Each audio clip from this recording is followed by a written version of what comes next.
Gentile nations rage? Why are they in such an uproar? Why is there so much tumultuous behavior? And why do they mutter and conspire? Why do they plot against the Almighty?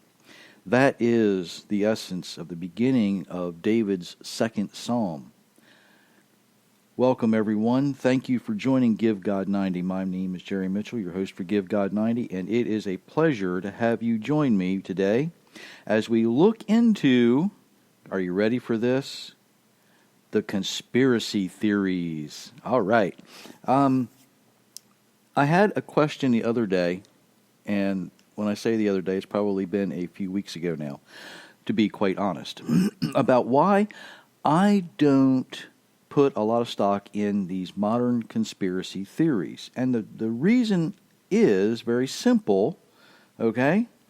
But before I get to that very simple, very easy reason, let's examine what some of these conspiracy theories are today. Now, we have a lot of people who put things out there that, quite honestly, aren't true. So you have to sift through all of the things that are not factual, all right? Then we have a group of people out there who really put certain facts, but they mix it up and twist it around, and what they're actually trying to do is sell you something, okay? They are trying to make money from your fear. Most of the time, when you talk about conspiracy theories, somebody's trying to scare you, right, so that they can make money off of you. Now, there is a third group who, these are the people that are completely, totally honest. They believe exactly what they say. The problem is they are not getting to the facts. They dig a little bit and they come to a conclusion, but the conclusion is not complete. They don't take it all the way to the end. They don't finish what they started, so to speak. But then there's the fourth group. And the fourth group are the people out there who really have done the research, they've done the background, they understand what's going on. They're not out there to make money, they're out there to put information into the world. But the problem is, nobody wants to listen to them because they don't sensationalize anything. They don't try to make big headlines. These groups of people don't do a lot of things, and they are typically the small groups out there who actually understand because they have studied, they understand because they have done the research, they understand because they are able to see things not through a worldly point of view, but through a biblical point of view. And once we're able to see things through a biblical point of view, it changes your perspective on how you view these conspiracy theories. Now let's look at the people who are out there just blatantly throwing misleading garbage out there just for the sake of fear. And these are, the things that we see. Actually, there was the most recent one, and I haven't heard much from him lately, was called, I believe, Q. Now, this fella threw just enough out there that he actually had people believing that the government of the United States was about to overthrow itself, so to speak, through legal means, of course. But it was about to have this big to-do where the evildoers were going to finally get theirs all at once.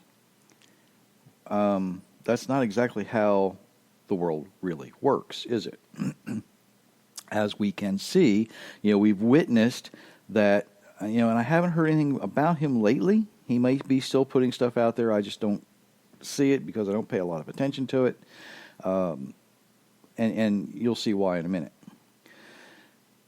The other thing we look at are the groups out there that, put just enough truth in there, but they're trying to sell you something, right? So now you have to look at what are they trying to sell you. And there are, and I don't want to be real specific about this because I really don't want to give any credibility to any group, all right? We look at these things and we see people selling, well, they used to, the bunkers was a big deal, right? You remember people were selling underground bunkers, and some of them were very luxurious underground bunkers. Ladies and gentlemen, I'm going to tell you something, and this comes from a tactical standpoint. If you subscribe to the concept that you need to be in an underground bunker, make sure it's a very luxurious underground bunker, and you have absolutely everything you need in there for a lifetime. Because if I am an evildoer and I come across one of these underground bunkers, I have no need to go in there and get what you have. I can simply cover it over. And you are trapped. You are no longer a problem. You're no longer an issue for me, right? You're stuck in your underground bunker. If you're going to provide yourself with an underground bunker, make sure it's very luxurious, okay, so that you can live out your life, plain and simply, because that's where you're going to be living it. It's absolutely ludicrous to believe that the Almighty would have us hide when in Jeremiah chapter 16 he says he's going to send hunters to search out the caves for the believers. That's, who we are. That's what we do. And you're not called to hide in a hole. So, really, get out of your bunker, all right? Put that idea out of your head. You need to be prepared, yes, but not necessarily hiding in a hole. What good are you doing for the rest of humanity if you're supposed to be out there witnessing to people if you're hiding in a hole? And I use that example because a lot of people spent a whole lot of money. And you know who benefited? The guy who came up with the idea that he was going to sell you luxurious bunkers. That's who benefited from the idea. His workers, many of them were metal fabricators. They were getting paid decent wages. Yes, absolutely. But the thing is, the person who really made out was the guy who was selling these things to you at like $250,000 a piece, and he sold a lot of them. Now, I'm not putting down being prepared at all. I am prepared, okay, for a lot of things. But I'm not prepared to stick my head in a hole and pretend that I'm going to be safe. That's just crazy. Flat out, plain and simple. You can't do that. So, that is an example of somebody who is trying to monopolize on you. And Peter even warns us about that, right? If you read, I think that's in 2 Peter, but I could be wrong. So as we look at that, Peter says, they're going to try and sell you things, right? Because of what it says in the Bible, what it says in Scripture. They're going to try and monopolize on your belief, on your faith, and they're going to try and sell you things. It's not just the books and the videos that they're trying to sell you. There's other things that they're going to try and sell you as well. Okay, let's move on to the group who just wants to go out there and give you just enough truth to get things stirred up. What is the underlying meaning behind all that? Okay, it's smoke and mirrors. It's a distraction. All it is nothing more than to take your focus away from what's really happening. Okay, that's all that is. That's all it does. It's a distraction. It's kind of like if you watch a magician on a stage, and don't watch the hand that's moving all the time. Watch the hand that is still, that's very slowly reaching, very easily doing something. Watch the way the fingers manipulate on an illusionist or a magician, and you will pick up the secrets of his tricks. And that's exactly what they are. They're tricks. He's showing you something on one side of his body with one hand, while the other hand is very gently usually doing something. Pay attention to what these things are doing. And I've used magic and illusions before in a lot of examples with these things, and it's the same principle. Same exact principle. Your heart might want to believe, but your brain says something's just not right. Sometimes your brain sees something and it says, wow, that makes sense. But your heart's saying, well, that just doesn't feel right. And when that happens, your heart and your mind are out of sync, so to speak. That is really when you have to pay attention, because something is trying to fool you. Something's trying to trick you. Now let's get to the people who want to tell you the truth. There are groups out there who really, honestly are putting things out. They're not trying to sell you anything, okay? They're putting information out. A lot of times it's free of charge. And what this information is complete. So it's therefore very tedious sometimes to read.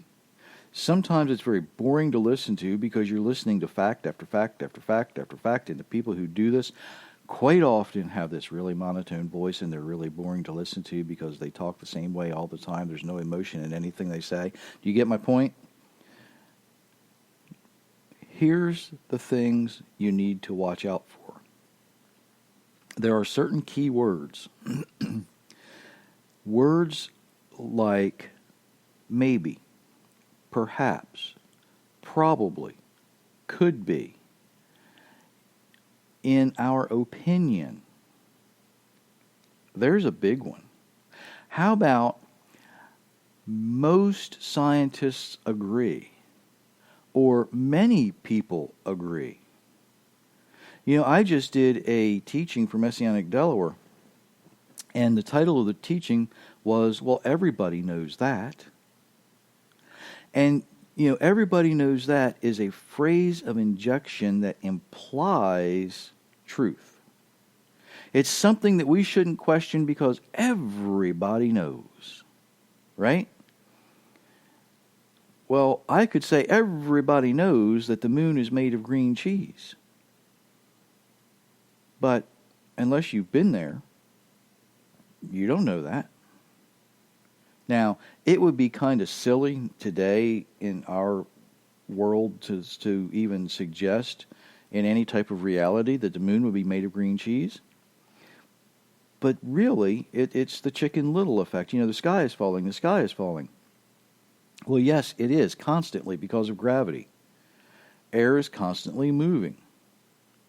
Sometimes it moves up, sometimes it moves down, depends on the temperature. But the air is constantly moving. When we think about these things like the sky is falling or the moon is made of green cheese, these are fairy tales that were told to children a long time ago. Unfortunately, sometimes adults don't lose these fairy tale mentalities, and they carry it with them throughout their adulthood. They want the ridiculous to be true. So how do we tell and wade through and decipher what's real and what isn't real? How do we decipher if there is a real threat, or if this is something that somebody's trying to sell us? Well, really, if it sounds so ridiculous that it can't be true, like the moon's made of green trees or the sky is falling, chances are, it's fiction. It's a lie. Don't buy into it, right? However, some people are very clever, and they will tell you, you know what, the moon is made of green cheese, and we have the technology now to go to the moon and harvest this green cheese because it's the greatest tasting thing you've ever tasted in your life. All you have to do is send me $5 a week, just $5 measly a week, and you can help us go to the moon and bring back tons and tons of green moon cheese. Okay, you see where this is going, right? People who are trying to sell you something, making it sound good because our scientists have developed a way to harvest the moon with robots. No humans will ever touch the moon. We'll go and we'll scrape the surface, so we'll scrape off the dust, and we'll get to the good green cheese that's on the moon, and we will bring it back by the ton. And it's the greatest thing you've ever tasted. Yeah, all it costs you is $5 a week, right? Maybe that's a pretty good scam. Maybe I should try that. No, I know better. I'm not going to do that. Okay, you get what I'm saying. If they're trying to sell you something, if everything you hear leads to a sales pitch, there's a lot of what's known as infomercials on the internet today. They used to be all over television. Now they're on the internet, and it starts out sometimes with, doctors don't want you to eat this fruit anymore. What they're trying to do is they're trying to sell you typically a vitamin supplement, right? And they come up with all these really great sales pitches about how our stuff is made from 100% organic. Our stuff is the most concentrated you can get. Our stuff is the best. Our stuff is the best. So people fall all over this stuff. Now, I will admit to having fallen for a couple of them, mostly because they were cheap, okay? And I kind of wanted to see what was in the stuff. And you can't often research this stuff without a bottle of it in your hand. One of those things happened to be years ago, because I do have the ringing in the ears, a tinnitus thing. And it had all of the ingredients that the doctors say you need, right? So I got it, and I looked at the list of ingredients, and when I finally got down there, the biggest thing was inert ingredients was 80% of this thing. The rest of it, you out of each pill, you only got 20%. So it took you several months of eating this stuff before you received any benefit from it, because it takes natural remedies that long. I looked at it and I said, well, I can do better than this. And about that time, we were changing our diet anyway. I included some of the other things in my diet, and it helps a little. Not a lot, but it helps a little. And if you suffer with that, you will understand what I mean. So the people who are trying to sell you things, they do a very good job of selling you things. What about the people out there who simply believe what they're saying without completing their research? There are people out there, and this is the hardest group to really get information from. They will put information out, and they absolutely believe what they're doing. They in their opinion, they believe what they're saying. They really do. They're being honest. Let me rephrase that. They are being as honest with everyone as they are being honest with themselves. The problem is, what we see a lot of times is incomplete research. They will go through, and I can think of several examples on the top of my head, but I don't want to use any of them because I don't want to give any credence or credibility to any of these groups, and I don't want to pick on anybody at the same time. Excuse me, but let's think about, okay, I wasn't going to do this, but let's look at the flat earth folks, all right?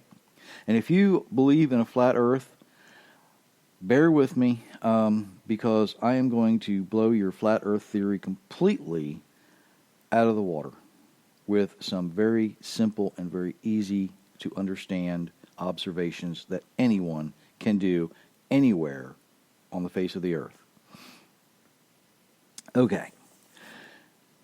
The flat earth people proudly proclaim that in Scripture it says, right, and you all know the Scripture they use about the circle of the earth. And they say, well, the earth is a circle. Well, yeah, it is.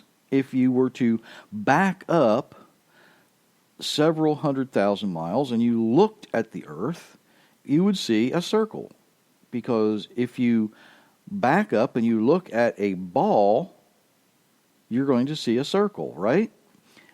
You ask any 10-year-old child to draw you a picture of a baseball or a basketball, the first thing they're going to do is draw a circle. Simple. Easy. It's that easy to understand. Now, the problem with the flat earth thing, and these people believe it. These people absolutely are committed to the belief that the earth is flat. However, in Job it says, if you ask the earth, it will tell you. When you start actually looking and observing the things in nature, if you drop a rock into a pond, what shape are the droplets going to be that come out of the water? Once that splash hits, those droplets come out and they immediately form not a flat surface, do they? They form usually a teardrop, and then it wants to become a circle because that's the way physics works. That's the way gravity works. Gravity works the same way all the time. If it didn't, if gravity didn't work the same way all the time, where would you be 5 minutes from now? Would you still be walking or would you be floating? See what I mean? So because we have these laws of physics that the Almighty designed at creation, things want to be in a sphere. If you look at a river, okay, even a river as it flows, the interruption of the water begins to circulate, and if you could put a dye in that, you would see that the circulation doesn't always form a perfect sphere, but it wants to form a sphere because it's rolling not only with the flow of the water, and you get more friction on one side than the other that starts that spin, but you also get more friction from top to bottom that causes that group of water, as it moves through, to form a shape. And it wants to form its own shape, and usually, depending on the water, it tries to form a sphere. Quite often, before it gets there, it's ripped apart by other water action, other rock action, whether it's too deep, too shallow, however it may be. But if you've ever stood at a river that's got any depth to it at all, you can see this happen. The speed has to be just right, the depth has to be just right, but you can watch it happen. The other thing we look at, and I live near the beach, so I go down and I'm taking pictures of the beach, and I noticed one day, as I'm looking up and down the coastline, it's not straight. You actually can see a circle. And it's a huge, huge circle from wherever you're standing. It's not a circle, I should say an arc. It's an arc from as far as you can see one way to as far as you can see the other way. Now the coastline here is not straight. So don't even think about the coastline I'm thinking when you look out at the horizon, you can see that arc. Airplanes. When an airplane flies, pilots all know this, okay? Navigation is not based on a flat earth theory. Navigation is based on a round, spherical earth theory. Now, the reason I'm saying all this is because these are all arguments that the flat earth folks like to make. They try to counter these things, but the laws of physics don't allow them to. So they will skip over certain things. And it's interesting also to believe that the president of the Flat Earth Society is a devout atheist, but he's using the Bible to prove his points, which is kind of odd, right? So which brings me to my final conclusion about why I don't subscribe to a lot of these conspiracy theories. When I look at them and when I see them, and I have the opportunity to actually dig into them a little bit, I look for those key words, the maybe, perhaps, in my opinion, everybody knows kind of a thing, right? We look at that and we wade through that and we say, okay, this isn't true, and this isn't true.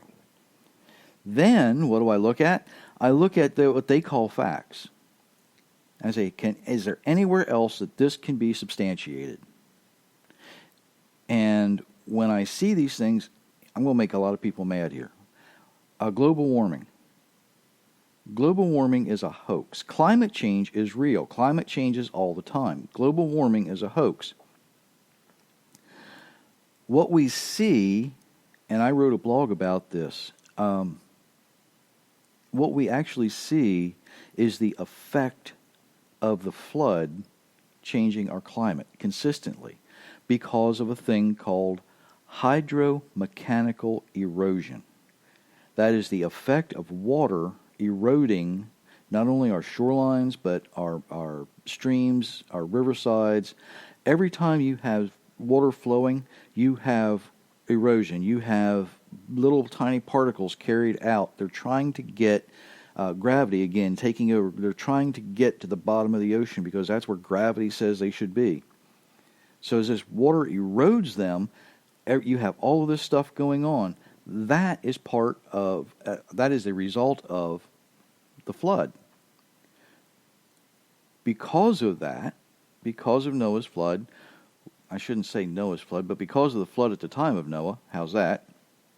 What we see now is this hydromechanical erosion, which changes, it changes everything, and it actually helps sea level rise, which adds to air pressure, which adds to heat, which adds to everything else. Okay? Yes, we can blame climate change on man, specifically Adam and Eve. But if we are so arrogant as to think that we as a people today can change what God has established, we have bigger problems, right? When I look at those things and we think about them and we actually put it to the test, we put them to the test, we dig through all the garbage, we see out there that, yes, there are people who are trying to take advantage of us. Yes, there are people out there who are trying to give us the information. We have to be the ones who are looking not with the point of view from the world, but we have to be so in tune, living the way we are designed to live, that we are able now to see through the junk. We are able to see through the sales pitches. We're able to see through the lies. We're able to look at the people who are actually lying to themselves and say, okay, that's not correct. And then, what are we left with? We're actually left with the truth. We can see then who's actually conspiring against whom. Who are the people who are conspiring against the Almighty? The leaders of the nations of the world, quite often. Here's the problem with that. Not all of them are. Some of them really do have that committed relationship to their Creator. They might not understand it completely. They might not know what they're doing. But there's hope for them. They're put in that position for a reason. When we think about conspiracies and we think about Psalm 2, why do the nations conspire against the Almighty? It's because they are from the world. We have to live in it, but we don't have to partake in it. When you live the way you are designed to live, your life will improve. When you live the way the Creator designed you to live, you have His promise that no matter what happens to you, you're His, and you will survive. Ladies and gentlemen, have a wonderful, wonderful week.